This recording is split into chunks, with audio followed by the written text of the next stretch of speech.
تم إجراء عملية رتق فتق في جدار البطن، فتق راجع ومعقد.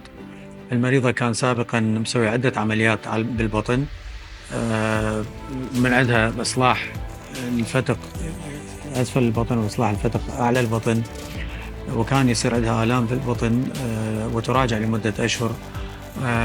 التشخيص قولون عصبي وقولون متهيج، إلى أن سوينا له المفراس الملون وأثبت أنه سبب الآلام هو رجوع جزء من الفتق، فأجرينا لها عملية كبرى بفتح البطن وتصليح كل الفتق الموجود.